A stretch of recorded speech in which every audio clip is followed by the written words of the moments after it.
Hello, I am Professor Tucker from St. Petersburg College, the Ethics Department. In this video, let us take a look at natural and human rights. In particular, we want to look at the foundation of human rights and the question, where do human rights come from? How do we know what a human right actually is? This is a very significant question. If human rights are important, then knowing where they come from and what they are is equally important. Well, it just so happens that Bob knows. Who's Bob? Bob is a hypothetical friend that works at the local grocery store, always friendly and ready for a kind greeting. As I'm walking down the street, I hear some commotion and see that there are two groups of people on opposite sides of the street, sometimes moving into the middle of the street yelling at each other. They're yelling slogans. On the one side, people are saying, we have this right, and on the other side, we have that right. But these two rights contradict each other. They're in conflict. I see that Bob is out there, and I want to go over and say hello, but then I see that he has a bullhorn, which he is raising up to his mouth with his megaphone. He begins to blast a counter-protester who has moved into the center of the street, not 10 feet from him. I look around at the signs. There are pithy slogans, some of them pretty crude. Others are vulgar or insulting. Both sides are shouting loud enough to try to use their free speech to make sure somebody else cannot be heard. Scurrying away, I think to myself, I thought I knew Bob. This is going to be uncomfortable the next time I get to the grocery store. Interesting. What do I know from this encounter? Well, a couple of things.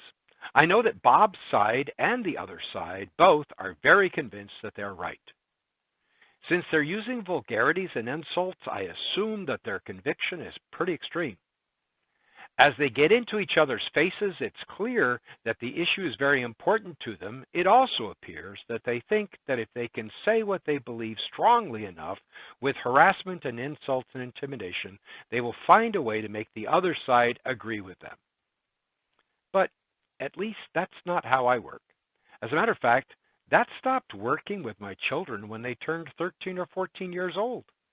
Since middle school adolescence, they do not believe something because it has been forced upon them. And telling them with a stronger voice and expecting that they will listen to you is likely to result in pushback. So where do rights come from? How do we know? Is a right simply because a group of people agree, strongly agree? Let me quote from one of our favorite thinkers, Desmond Tutu, a South African who won a Nobel Peace Prize for his work in peacefully ending apartheid. He says, "My father always used to say, don't raise your voice, improve your argument. Good sense does not always lie with the loudest shouter, nor can we say that a large unruly crowd is always the best arbiter of what is right." Wise words indeed. How can we improve our arguments? We can do so by understanding the foundations. So let us take a look at two basic foundations for human rights. These two have been primary foundations in the United States and Western society. The first is natural rights, and the second is social contract. Natural rights is the belief that human rights arise from human nature. Our common humanness establishes these rights. They do not come from government or society. They do not come from social contract, that is, people agreeing that these are rights. The rights are inherent from the fact that you are a human being. It is not about your abilities or level of competence or your race or your creed. Anyone who is human shares the same human rights. More or less intelligence, more or less beauty, insanely gifted or disadvantaged by disabilities, all humanity shares this humanness from which flow the rights. Humans have these rights even when society or government violates them. So when Martin Luther King was in prison for free speech, natural rights theory would understand that his inalienable rights were violated but could not be taken away. They could not take away his right to free speech even though they violated it. This is a pretty strong position to take. These rights are not just things human beings ge- generally need, but these are necessary to our development of the uniquely human qualities. The beginning may be in Aristotle's idea of telos, or ultimate purpose of our nature. Everything, he says, has its own unique nature, and in that nature is a purpose. What is unique about humanness among all the organisms, and what does human flourishing mean? And what are the necessary rights or freedoms to develop that? This is less about human needs.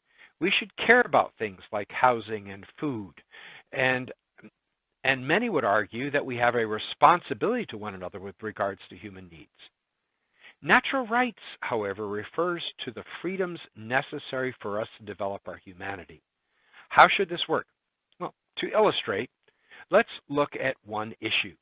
For Aristotle, the unique and defining characteristic of human beings is rationality.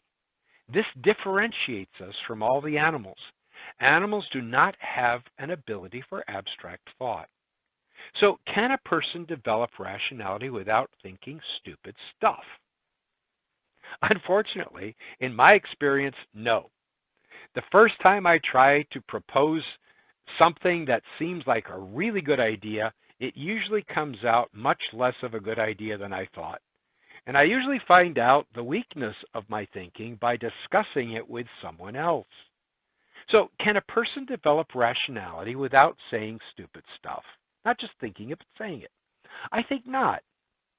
I begin to see more clearly once I interact with others. If in order to develop my unique human quality of rationality, I need to discuss my less intelligent, uninformed thoughts, what right must follow in order to develop my humanness? The answer, of course, is free speech. So the right to free speech flows from my humanness. If someone tells you what to say and what to think, they violate your humanness. With freedom of speech is freedom of the press and freedom of religion. It is acknowledged that human beings must have the freedom to think what they believe is true, even if we think they are wrong. The answer is dialogue and persuasion, not coercion. This is the First Amendment of the Bill of Rights and the Constitution. And the remainder of those First Amendments could follow from similar arguments. For the Founding Fathers, government does not have the right to create or abridge rights. 3 of these are on Mount Rushmore. They include Abraham Lincoln later on. Thomas Jefferson in the Declaration of Independence wrote, "We hold these truths to be self-evident, that all men are created equal and endowed by their Creator with certain inalienable rights, and among these rights is the right to life, liberty, and the pursuit of happiness." For Thomas Jefferson and others of the founders, this was not a religious statement, but rather rationally obvious. Yes, but did not Thomas Jefferson have slaves? Why did he not practice what he preached? True, but that does not invalidate his point, but rather points to his personal flaws. Abraham Lincoln, a generation or two later, emphasizes the Declaration of Independence over the Constitution. The Declaration of Independence is a picture. The Constitution is the frame. The Declaration of the Bill of Rights tells us what is true, and the Constitution how we should manage that. The result was the Civil War, still our bloodiest war in history. The abolitionist movement grew from the natural rights framework and was embraced by Frederick Douglass, slave-turned-statesman, an educator, and a model for all of us. Far from rejecting the Declaration, Douglass viewed it as an uncashed check. Will the United States have the courage to be true to its founding ideas? Beyond the Civil War, Martin Luther King Jr., in a letter from the Birmingham jail, firmly placed himself within the framework of natural rights, placing himself in the stream of Martin Luther, Thomas Jefferson, Abraham Lincoln, and others. After World War II, something happened that had never happened before: the Nuremberg trials. Nazi leaders were convicted of crimes against humanity. In our American system, you can't be convicted of an act that was not a legal crime when you committed that act. This is true even if they make it a crime after the fact. Yet Nazis were judged and condemned for atrocities that were not against any international laws and that they had never agreed to by social contract. On what basis? They violated humanness. Shortly thereafter, the United Nations developed its Declaration for Human Rights. Once again, the major framework was natural rights founded on humanness. A diverse committee was brought together of philosophers, theologians, politicians, and others, with Eleanor Roosevelt, President Roosevelt's wife, playing a leadership role.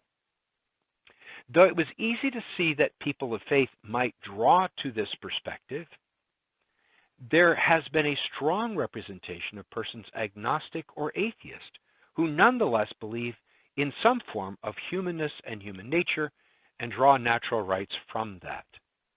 Though there is still a strong group of people that adhere to the idea of natural rights, the prominence has waned since Nuremberg. And the next video, we will look at the other foundation of social contract in human rights. Thank you.